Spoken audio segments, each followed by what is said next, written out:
हिंद मेरे दोस्तों, आपका स्वागत है आपके अपने YouTube चैनल प्रीतम एकेडमी परिवार में और मैं हूं सूरज कुमार। तो बेसिकली जो 23 नवंबर को जो क्लास 10th का साइंस का वीकली टेस्ट होने वाला है, उसके लिए आज हम लोग कुछ मोस्ट इंपॉर्टेंट क्वेश्चंस पर बात करेंगे। बेसिकली सब्जेक्टिव और ऑब्जेक्टिव दोनों टाइप के क्वेश्चंस कवर करेंगे, ठीक है ना। और ये मेरा सेट 4 वाला वीडियो, इससे पहले मैंने 3 वीडियो डाला हुआ है, सेट 1, सेट 2, सेट 3। नहीं देखें तो देख लीजिएगा, उसके बाद ही वीकली टेस्ट दीजिएगा, ठीक है। और जैसा कि हर वीडियो में मैं बोलता हूँ, बता दूं कि ये सभी क्वेश्चंस जो है आपका वीकली टेस्ट के सिलेबस के अकॉर्डिंग आपका अनुवांशिकता वाला चैप्टर और जो कार्बन एवं उसके यौगिक वाला चैप्टर है उससे पूछा जाना है, तो उसी के हिसाब से हम लोग तैयारी करेंगे। और साथ ही साथ आपका अगर ये सभी वीडियो जो भी मैं आपको दे रहा हूँ वीकली टेस्ट से रिलेटेड, ठीक है ना, चाहे वो किसी भी वीक का वीकली टेस्ट हो, अगर आप लोग सभी क्वेश्चंस को अच्छे से कर लेते हो ना, तो आपका जो फाइनल एग्जाम है ना, फाइनल बोर्ड एग्जाम है, उसमें आपको ज़्यादा कुछ एफोर्ड करने की जरूरत नहीं पड़ेगी, क्योंकि हम लोग क्वेश्चन ऐसा सेट ही करते हैं। एक्चुअली मैं सही बात बताऊँ तो मैं आपके मेन बोर्ड के हिसाब से क्वेश्चन सेट करता हूँ, ठीक है। खैर जो भी है, चलिए हम लोग स्टार्ट करते हैं। तो देखो, सबसे पहला प्रश्न है, पहले हम लोग सब्जेक्टिव क्वेश्चन कवर करते हैं, फिर जाकर ऑब्जेक्टिव कवर करेंगे, ठीक है। देखिए कि जीवाश्म क्या है, सबसे पहले आपको बताना है कि जीवाश्म क्या है। तो इसके बारे में कुछ नॉलेज है तो आप लोग कमेंट कर सकते हो, वरना मन मन में सोच सकते हो, ठीक है। तो देखो आपको क्या लिखना है, सो देख लो। देखो, भूतकालीन जंतुओं और पौधे के कठोर अंगों की छाप। देखो सीधा सीधी अगर एक लाइन में बोलोगे तो जो भूतकालीन यानी कि जो बोला था ना, पास्ट फ्यूचर प्रेजेंट आप लोगों ने पढ़ा हुआ है, तो जो पास्ट की मैं बात कर रहा हूँ यानी कि बहुत पहले की बात कर रहा हूँ, उस टाइम पे जो जंतुओं के कठोर अंगों की जो छाप है इस टाइम पे, उसी को हम लोग जीवाश्म बोलते हैं। शॉर्ट लाइन में यही होगा। बाकी अगर आप लोग पूरा देखोगे तो एक्चुअली इसका मतलब क्या होगा, सो देख लो। अथवा क्या बोल सकते हो आप लोग, सो इनके अवशेष जो पृथ्वी की चट्टान पर या उनके बीच में दबे हुए हैं, उसे क्या कहते हैं हम लोग, जीवाश्म कहते हैं, ठीक है। तो आप लोग इसको पूरा लिख लीजिएगा आप लोग अपने से। देखो एक्चुअली मेरा क्या है कि मैं डेफिनेशन जो आपको दे रहा हूँ ये लिखा हुआ बात, तो ठीक है ना, ये मैं नहीं बोलूँगा कि आप लोग यही लिखो, सो ठीक है। मुझे बस चीज़ें समझी हुई है, ठीक है ना। इसीलिए आप लोग देखोगे कई बार ऐसा होता है कि लिखा हुआ आता है के, लेकिन मैं बोल देता हूँ को, ठीक है। ऐसा इसीलिए होता है क्योंकि मैं कोई चीज़ रटता नहीं हूँ, नहीं मुझे इसका डेफिनेशन याद है, मुझे रटा हुआ है, मुझे समझ है। तो आपको भी क्या करना, अपना समझ बिल्ड करना है। इसीलिए मेरा कभी भी एग्जाम वगैरह होता है तो मैं फंसता नहीं हूँ, ठीक है। मुझे कोई भी डेफिनेशन याद नहीं करना पड़ता क्योंकि मैं समझता हूँ, तो वहाँ जाके मैं कुछ ना कुछ लिख ही देता हूँ, ठीक है ना। तो अगर मैं रट के जाऊँगा तो हो सकता है कि मैं क्वेश्चन ना बना पाऊँ, लेकिन मैं समझ के जाता हूँ, तो इसलिए मैं बना के जरूर आता हूँ। और फुल नहीं तो नहीं सही, पर कुछ ना कुछ मार्क्स मिल ही जाता है। इसलिए आप लोग को भी क्या करना है, चीज़ों को समझने की कोशिश करना है, ना कि रटने की, ठीक है। चलो बहुत ज्ञान हो गया, आगे बढ़ते हैं। अच्छा, अवशेषी अंग क्या है, एक उदाहरण दे। तो देखो अवशेषी अंग क्या होता है कि देख लो, जीवधारियों में पाए जाने वाले ऐसे अंग जो आवश्यकता और उपयोग के अभाव में मात्र अवशेष के रूप में बच जाते हैं, अवशेषी अंग कहलाता है। यानी कुछ ऐसे अंग जो जिनका भी यूज कुछ भी नहीं है, बस ना अवशेष के रूप में है। एक्चुअली बात बोलूं तो हमारा जो बाल है ना, ये भी एक प्रकार से अवशेषी बनता जा रहा है। क्योंकि वैसा बाल क्यों होता है शरीर में, अगर देखा जाए तो है कई सारे रीजन, पर मेन रीजन ये है कि हमें ठंड ना लगे इस कारण से। पर हम लोग तब स्वेटर वगैरह पहनने लगे हैं, तो बाल धीरे धीरे हो सकता है गायब हो जाए। ये गायब भी हो जाएगा तो आप लोग मरोगे नहीं, क्योंकि ये एक्चुअली से अवशेष बन चुका है। उसी प्रकार से उदाहरण देखोगे तो मनुष्य की आंख की निमेषक झिल्ली। अच्छा, निमेषक झिल्ली मैंने क्या होता है आपको पता है क्या? चलो ये कमेंट कर बताइए, बहुत ही इजी चीज है।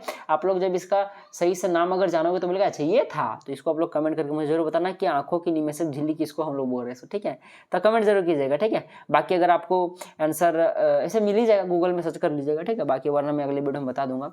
चलिए आगे बढ़ते हैं। समजात अंग एवं समरूप अंग के उदाहरण देकर समझा, यानी कि समजात और समरूप अंग क्या ये बताना है, कुछ उदाहरण भी देना। देखो समजात अंग क्या होता है, विभिन्न जीवों में वे अंग जो प्रकृति और उत्पत्ति में समानता रखते हैं, यानी कि देखा है तो जिसकी जो उत्पत्ति होती है, जो बनावट होती है वो समान होती है, ठीक है ना।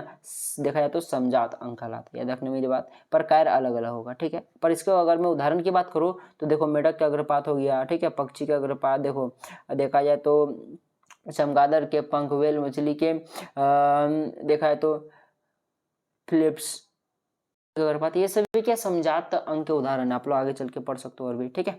मानव के हाथी में इसी में आएंगे। अच्छा, अब समरूप अंग क्या होता है, देख लो, विभिन्न जीवों के वे अंग जो कार्य में समान रखते। देखो इससे पहले वाला में क्या था कि कार्य अलग था पर बनावट सेम था, सॉरी हाँ कार्य अलग था लेकिन बनावट सेम था। लेकिन इसमें क्या होता है कि जो कार्य है वो समान है, परंतु इसकी जो उत्पत्ति वो अलग होती है, वो क्या कहलाता है, समरूप अंग कहलाता है, ठीक है। देखा जाए तो कुछ उदाहरण के देख लो, अपने पास तितली के पंख हो गया, पक्षी के पंख हो गया, समान कार्य है परंतु इनकी उत्पत्ति भिन्न भिन्न है, ठीक है। तो इस प्रकार से आप लोग याद रख सकते हो हो। चलिए आगे बढ़ते हैं, जीवाश्मों की आयु ज्ञात करने के लिए किन किन विधियों का सहारा लिया जाता है। तो देखो जीवाश्म जैसे जो जीवाश्म ईंधन होता है, वो लोग जीवाश्मों की आयु ज्ञात करने के लिए क्या इसका उपयोग करते हैं हम लोग, देखो रेडियो सक्रिय घड़ी का उपयोग करते हैं, रेडियो सक्रिय कार्बन विधि का, कार्बन रेटिंग जिसको हम लोग बोलते हैं, ठीक है, पोटेशियम आर्गन विधि का उपयोग किया जाता है, ठीक है। तो ये सभी कुछ कुछ विधियां आप लोग चाहो तो याद रख सकते हो, क्योंकि ये क्वेश्चन आते नहीं है ये जनरली क्वेश्चन, पर इसको कर लो क्योंकि मुझे लग रहा है कि इंपॉर्टेंट है इसलिए, ठीक है।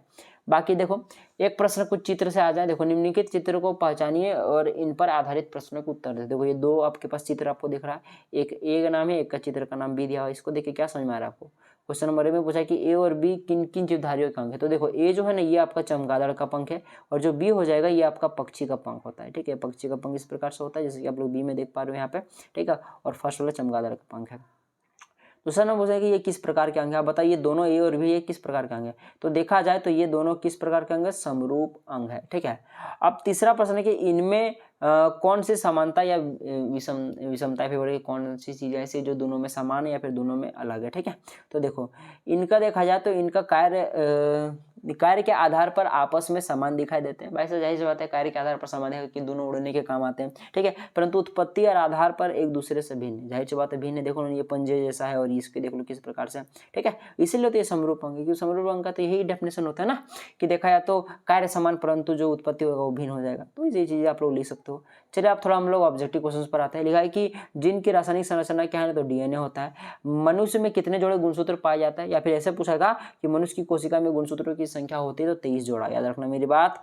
चलिए आगे बढ़ते हैं, इनमें किसमें सर्वप्रथम विकासवाद का सिद्धांत दिया था, तो लेमार्क ने दिया था, ठीक है, लेमार्क, याद रखिए बात। चलिए आगे बढ़ते हैं, लक्षणों को नियंत्रण करने वाली इकाई का नाम है, ठीक है। तो भाई साहब जीन लक्षणों को यही नियंत्रण करता है। समजात अंगों का उदाहरण है, तो देखो हमारा हाथ और कुत्ते का अग्रपाद, ठीक है, अभी हम लोग थोड़ा देर पहले एग्जाम्पल पढ़ा था।